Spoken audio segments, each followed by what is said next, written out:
Almost a year after the start of a controversial study in which volunteers were specifically infected with the coronavirus, Imperial College in London has presented the first results. From a scientific point of view, these studies offer a real advantage because the exact time of contagion is always known, and therefore things like the interval between exposure and the nature of the viral load can be accurately described, said Jonathan Van Tam, a medical advisor to the British government, which had supported the research, and he said that on Wednesday. However, the so-called human challenge studies are extremely controversial among medical ethicists. The British study is considered the first in the world to do research in this way in connection with COVID-19. Human challenge trials in which healthy people are exposed to a pathogen have been used in the past, for example in the development of flu and malaria vaccines. However, unlike in the British study, the test subjects were first administered a potential active substance.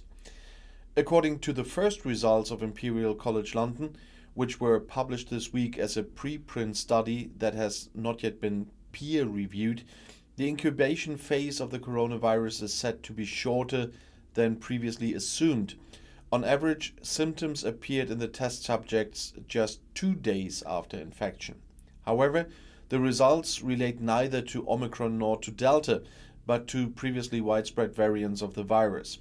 However, these authors see potential for quick insights into other variants, the cause of infection and disease, and the adaptation of vaccines. According to the Turkish Interior Minister, 12 refugees have frozen to death on the Turkish-Greek border. Süleyman Soylu shared images of the suspected bodies on Twitter on Wednesday, writing that the EU was incurable, weak and inhumane. It was initially not clear whether the pictures were authentic. Soylu accused Greek border guards of previously undressing people and pushing them back to Turkey. Greek border troops are taking action against victims, he wrote in the tweet. The allegations that Greece was to blame for the tragedy were rejected by Greek Migration Minister Notis Mitarakis in the afternoon and described Soylu's statements as false and pure propaganda. These migrants never made it to the border, Mitarakis clarified in a press release. To say that they made it and were even pushed back is complete nonsense, he said. Turkey should not make baseless claims, but work to stop the dangerous journeys. Instead of blaming others, Turkey must take responsibility if we want to avoid such tragedies in the future. Ankara repeatedly accuses Greece of so-called pushbacks, that means illegally rejecting refugees at the borders, and Athens denies that. According to several media reports, Greek border guards have repeatedly driven boats with migrants back towards Turkey in the past, and according to the allegations, the border protection agency Frontex is said to have at least not prevented this.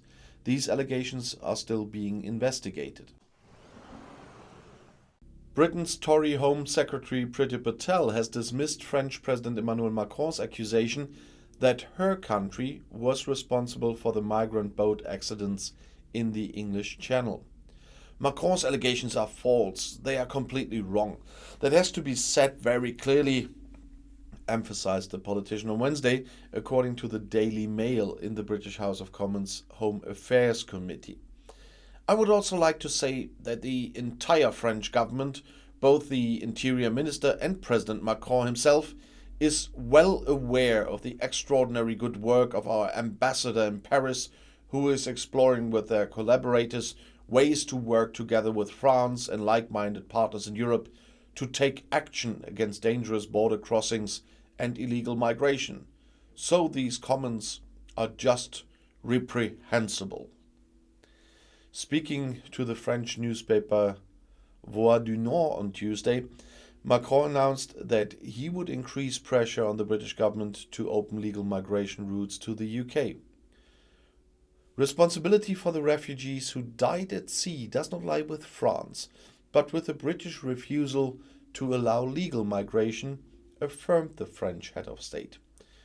The UK's asylum system encourages illegal immigration. The British are carrying around a system from the 1980s that treats economic migration with hypocrisy. There are simply no legal escape routes in such cases, he warned. The British must clearly articulate their economic needs and open a path for legal migration to Britain. After 27 migrants drowned trying to cross the English Channel to Britain in November last year, France and the island nation have leveled accusations at each other. At the time, Prime Minister Boris Johnson called on the French president to take back all refugees who landed in Great Britain. Macron refused, pushing for an agreement between the UK and the EU. Compared to last year, 6 times as many migrants crossed the strait this January. British authorities picked up 1,341 refugees between Britain and France. Last year, there were 223. According to government information, the judiciary in several German federal states is increasingly taking action against Holocaust-relating symbols and statements during Corona protests. Attaching the yellow star to oneself and associating this inhuman symbol of the murder of millions of Jewish fellow citizens with one's own vaccination status is not only bad taste, but in my eyes also constitutes a criminal offense of hate speech, said Bremen Justice Senator Claudia Schilling to the newspapers of the editorial network Germany. It is therefore absolutely correct that the Bremen Public Prosecutor's Office generally accepts the initial suspicion of incitement to hatred and investigates accordingly. The Bavarian Ministry of Justice also pointed out that statements comparing state corona measures with the Holocaust can in particular constitute a criminal offense of incitement to hatred. An information letter was therefore sent to the Bavarian police associations in which they were asked to submit relevant cases to the responsible public prosecutor's office to examine the initial suspicion of a crime, said the ministry when asked by the RND. Bavaria's Justice Minister Georg Eisenreich told the RND, "There must be no place for anti-Semitism in Germany. Germany has a special responsibility towards people of the Jewish faith. It is our job to recognize, name, and fight the hatred of Jews in our society. That is why we are taking decisive action against it." The public prosecutor's offices in Hamburg and Saxony also consider the public display of Jewish stars with the inscription "unvaccinated" and the dissemination of statements relating to the Holocaust to be punishable, a spokesman told the RND. The justice ministries in North Rhine-Westphalia and Hesse consider it at least obvious that the criminal offense of incitement to hatred is fulfilled in such cases. When asked by the RND, several federal states referred to the independence of the judiciary and did not want to give their own assessment.